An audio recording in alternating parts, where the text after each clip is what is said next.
Hello hi అందరికీ నమస్కారం. నేను ఈరోజు వచ్చేసి నాగర్ కర్నూలు జిల్లాలోని జడ్చెల్ల రోడ్ ఊర్కొండ మండల అండ్ విలేజ్లో ఉన్నానండి. ఇది వచ్చేసి మనకి 16 ఎకరాస్తో నిర్మితమైన డిటిసిపి అప్రూవ్డ్ రెసిడెన్షియల్ లేఅవుట్ అండి. ఇందులో మనకి పర్ స్క్వేర్ యార్డ్ వచ్చి 15,000 రూపీస్గా చెప్తున్నారు. మనకి ఫ్లాట్ సైజ్ వచ్చేసి 150 స్క్వేర్ యార్డ్స్ నుంచి స్టార్ట్ అవుతుందండి.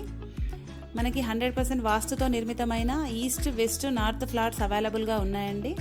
డిటిసిపి సంబంధించిన ఆల్ డెవలప్మెంట్స్ కంప్లీటెడ్గా ఉన్నాయండి. లొకేషన్ హైలైట్స్ వచ్చేసి ఇది మనకి 12 కిలోమీటర్స్ ఫ్రమ్ కల్వకుర్తి నుంచి ఉంది. ఓఆర్ఆర్ నుంచి మనకు 40 మినిట్స్ ఉంటుందండి drive. Very near to national highway NH 165 అండి. మనకి ఈ లేఅవుట్ చుట్టూ ఎడ్యుకేషనల్ ఇన్స్టిట్యూట్స్ ఉన్నాయండి. అంతేకాకుండా ఈ భూమిపైన భూమి కంటే విలువైన వస్తువు మరొకటి లేదండి. తక్కువ ధరలో మీరు ఫ్లాట్ బుక్ చేసుకోవాలనుకుంటే ఇక్కడికి వచ్చేసి ఒకసారి విజిట్ చేయండి. మీకు నచ్చితే కనుక పైన స్క్రోల్ అవుతున్న నెంబర్కి కాల్ చేసి వివరాలు తెలుసుకోండి. నా నెంబర్ వచ్చేసి 8977505027 అండి. ఈ వీడియో విన్నందుకు థ్యాంక్ యూ.